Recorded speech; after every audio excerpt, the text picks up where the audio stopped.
তো লাষ্ট ভিডিওত আমি জগন্নাথ মন্দিৰৰ কথা পাতিছিলো হয়নে তাৰ কিছুমান ৰহস্যৰ কথা আমি জানিছিলো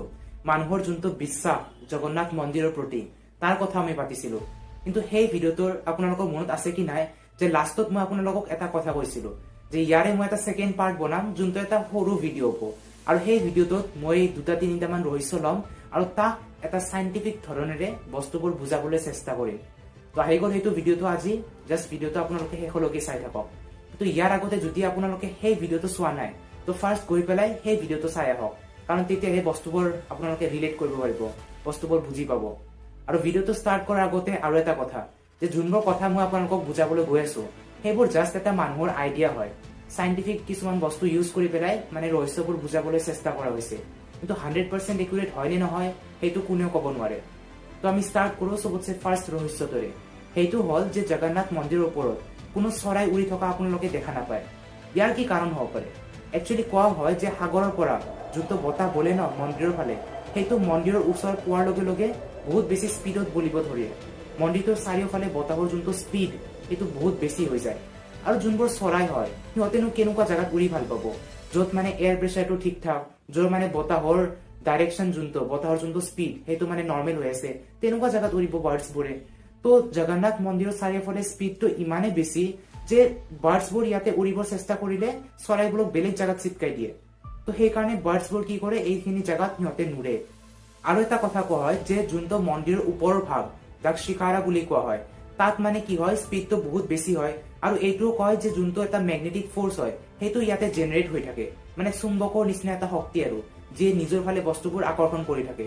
তো যদি চৰাইবোৰ ইয়াতে উৰিবলৈ বিচাৰে তো এইফালে টানা যাই থাকিব ন চৰাইবোৰ তো কেনেকৈনো সিহঁতে উৰিব তো অবভিয়াছলি চৰাইবোৰে এনেকুৱা জাগাত উৰিবলৈ নিবিচাৰে মানে উৰিবই নোৱাৰে সিহঁতে তো এইটো এটা এক্সপ্লেনেশ্যন হৈ গ'ল সাইন্টিফিক এক্সপ্লেনেশ্যন সেকেন্ড যোনটো ৰহস্য হয় সেইটো হয় যে মন্দিৰটোৰ আপোনালোকে ছাঁটো দেখা নাপায় একচুয়ালি এইটো কথা মই আপোনালোকক ফাৰ্স্ট ভিডিওতে ক'ব লাগিছিল কিন্তু তাত ক'ব পাহৰি গলো তো একো কথা নাই এইটো ভিডিওটোত আপোনালোকক কৈ দিলো মানে এই মন্দিৰটোৰ আপোনালোকে যেতিয়াই কি নাযায় কিয় দুপৰীয়া যায় ৰাতিপুৱা যায় এই মন্দিৰটোৰ আপোনালোকে ছাঁটো দেখা নাপাব ইয়াৰ কি কাৰণ হ'ব পাৰে তো এই যোনটো মন্দিৰ হয় ন এইটো কালিংগা ষ্টাইলত বনোৱা হৈছে মানে এটা মন্দিৰটোৰ বনোৱা এটা ষ্টাইল আৰু কালিংগা বুলি কয় আৰু এই মন্দিৰটোৰ যোনটো মেইন পাৰ্ট য'ত জগন্নাথৰ তিনিটা মূৰ্তি ৰখা হয় তাক কোৱা হয় গৰ্ভগৃহ আৰু ইয়াৰে ওপৰত এটা এনেকুৱা মানে জুৱা এনেকুৱা এটা ৰূফ থাকে ছাদ এখন থাকে জুৱা ছাদ তো সেইখনক কোৱা হয় দেউল তো এই যোনটো গোটেই ষ্ট্ৰাকচাৰ ন সেইটো এনেকৈ বনাইছে যে যোনটো সূৰ্যৰ পোহৰ সেইটো ইয়াতে ডাইৰেক্টলি নপৰে আৰু যদি সূৰ্যৰ পোহৰটো ইয়াতে ডাইৰেক্টলি নপৰে ছাঁটো আমি কেনেকৈনো দেখা পাম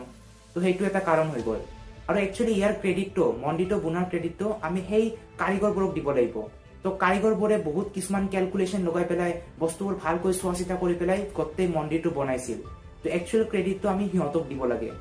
এতিয়া 3 নম্বৰ যোনটো ৰহস্য হ'ল সেইটো হৈ গ'ল যে আমি যেতিয়া মন্দিৰটোৰ ভিতৰলৈ যাম মেইন গেটখনেৰে যাক সিংহাদ্বাৰা বুলি কয় তেতিয়াহ'লে বাহিৰৰ সাগৰৰ ঢৌৰ যোনটো চাউণ্ড সেইটো আমি ভিতৰত শুনা নাপাওঁ আৰু ভিতৰৰ পৰা বাহিৰত ওলালে আমি সেই চাউণ্ডটো আকৌ শুনা পাম তো ইয়াৰ কি কাৰণ হ'ব পাৰে তো একচুৱেলি কোৱা হয় যোনটো মন্দিৰৰ বেৰবোৰ আছে ন বেৰবোৰ সেইবোৰ শিলেৰে বনোৱা হৈছে আৰু সেই শিলটো সাউণ্ড প্ৰুফৰ নিচিনা কাম কৰে মানে বাহিৰৰ সাউণ্ডটো ভিতৰলৈ আহিবই নিদিয়ে আৰু এটা কথা কোৱা হয় যোনবোৰ মানুহ ন বহুত বেছি ভিৰ লাগি যায় মানে ভিতৰত আৰু সেইবোৰ মানুহৰ যোনটো খেলি মেলি সিহঁতে হাল্লা কৰি থাকে সেই হাল্লাৰ মাজত বাহিৰৰ সাউণ্ডটো আমি শুনা নাপাওঁ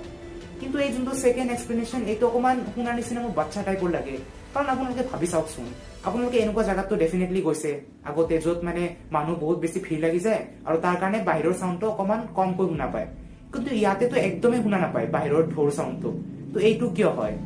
বাৰু যিয়ে কি নহওক এইটো এটা এক্সপ্লেনেশ্যন হ'ল সেইকাৰণে মই আপোনালোকক এই ভিডিঅ'টোত জাষ্ট কৰো আৰু এতিয়া লাষ্ট যোনটো মিষ্ট্ৰি হয় সেইটো অকমান বেছি ইণ্টাৰেষ্টিং হয় মই আপোনালোকক এটা ৰিচুৱেলৰ কথা কৈছিলো মনত পৰিছেনে এই যে মানে পুৰণি মূৰ্তিৰ পৰা শ্ৰীকৃষ্ণৰ হাৰ্ট যোনটো বুলি কয় ব্ৰহ্ম পদাৰ্থ সেইটো ওলাই পেলাই নতুন মূৰ্তিত তাত ৰাখি দিয়া হয় তো সেইটো এটা বহুত পুৰণি ৰিচুৱেল হয় প্ৰত্যেক 8, 9 বা 12 বা 19 বছৰৰ মূৰত এই ৰিচুৱেলটো কৰা হয় আৰু প্ৰায় মাজনিশা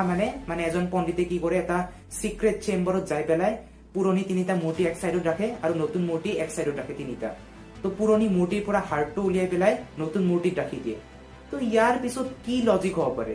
একচুৱেলি যোনটো হাৰ্ট হয় সেইটো যদি নৰ্মেল মানুহৰ হাৰ্ট হ'লেতেন তেতিয়াহ'লে ইমান বছৰ কেনেকৈ জিন্দা থাকিল হয় বেয়া হৈ যাব লাগিছিল ন আৰু যিমান আপোনালোকে ৰিচাৰ্চ কৰিব ইণ্টাৰনেটৰ পৰা সবতে এটা বস্তু পাব যে সেই বস্তুটো মেটেলিক হয় মেটেলেৰে বনোৱা নৰ্মেল মানুহৰ হাৰ্টৰ নিচিনা নহয় কিন্তু সেই বস্তুটোক শ্ৰীকৃষ্ণৰ হাৰ্ট বুলি কয় আৰু মানুহে ব্ৰহ্ম পদাৰ্থ বুলি আৰু সেই যোনটো বস্তু তাত যেতিয়া লাইটৰ পোহৰ পৰে বস্তুটো নীলা নীলা ৰশ্মি ওলায় তাৰ পৰা আৰু কিবা এটা ভাইব্ৰেট কৰি থাকে এনেকৈ ভাইব্ৰেট কৰে বস্তুটোৱে আৰু এটা বেলেগ ধৰণৰ এনাৰ্জি এটা প্ৰডিউচ কৰে নিজৰ পৰা তো এই যে কাঠৰ মূৰ্তি কেইটা বনাইছে ন যৰ ভিতৰত সেই বস্তুটো ৰাখা হৈছে তো এই এনাৰ্জিটো সময়ৰ লগে লগে বাঢ়ি যায় থাকে ৰিলিজ হোৱা আৰু সেই এনাৰ্জিটো কি কৰে এই কাঠখিনি নষ্ট কৰি থাকে সময়ৰ লগত তো যাতে কাঠখিনি একদম নষ্ট হৈ নাযায় সেইকাৰণে পুৰণি মূৰ্তি কেইটা বস্তু ওলাই পেলাই নতুন মূৰ্তি তাত ৰাখি দিয়া হয় তো এইটো এটা কাৰণ হৈ গ'ল আৰু যে ইলেক্ট্ৰিচিটিটো গুচাই দিয়ে গোটেই চহৰখন আন্ধাৰ হৈ যায় সেই সময়ত তাৰ পিছতনো কি কাৰণ হ'ব পাৰে একচুৱেলি সায়েন্সত আপোনালোকে পাব পাৰে যে যোনটো বস্তু ইলেক্ট্ৰিচিটি প্ৰডিউচ কৰে তাৰ চাৰিওফালে এটা ইলেক্ট্ৰমেগনেটিক ফ'ৰ্চ চলি থাকে মানে জেনেৰেট হৈ থাকে আৰু ইয়াতে সাপোজ আৰু এটা বস্তু আছে যোনটোৰ চাৰিওফালে ইলেক্ট্ৰমেগনেটিক ফ'ৰ্চ জেনেৰেট হৈ আছে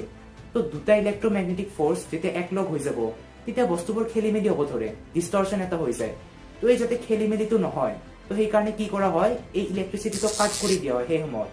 আচলতে এই যোনটো ৰিচুৱেল হয় ন এইটো বহুত আগৰ পৰা চলি আহিছে যেতিয়া ইলেক্ট্ৰিচিটি আৱিষ্কাৰ হোৱা নাছিল তেতিয়া চাগে মানুহবোৰে চাকি এইবোৰ ইউজ কৰিছিল তো সিহঁতে চাকি নুমাই দিছিল তেতিয়া আৰু যেতিয়া ফাৰ্ষ্ট টাইমৰ কাৰণে ইলেক্ট্ৰিচিটিটো আৱিষ্কাৰ হ'ল তেতিয়া চাগে এনেকুৱা হ'ব পাৰে যে এই ৰিচুৱেলটো কৰাৰ সময়ত কিবা প্ৰব্লেম হৈ গ'ল সেইকাৰণে গভৰ্ণমেণ্টে এটা ৰুল বনাই দিলে যে এইটো ৰিচুৱেল কৰাৰ সময়ত ইলেক্ট্ৰিচিটিটো কাট কৰি দিব লাগিব গোটেই চহৰখনৰ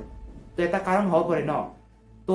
আৰু ইয়াৰ পিছত যোনটো মানে কাঠৰ মূৰ্তি কেইটা সেইটো কাঠেৰেনো কিয় বনোৱা হয় ইয়াৰ আৰু এটা কাৰণ হ'ব পাৰে যে ভাবি চাওক যে ইলেক্ট্ৰিচিটি যোনটো হয় তাৰ কাঠ হ'ল এটা ইনচুলেটাৰ মানে ইলেক্ট্ৰিচিটিটো ফ্ল' কৰিব নিদিয়ে কাঠখিনিয়ে আৰু সেই সময়ততো প্লাষ্টিক এইবোৰ নাছিল ন তো মানুহে কাঠে ইউজ কৰিছিল চবতকৈ ভাল বস্তু হয় এটা ইনচুলেটাৰ হয় তো সেইকাৰণে মূৰ্তি কেইটা কাঠৰ বনোৱা হৈছিল যাতে সেই পণ্ডিতজনে সেই বস্তুটো কৰাৰ সময়ত ইলেক্ট্ৰিক শ্বক নালাগে হাতত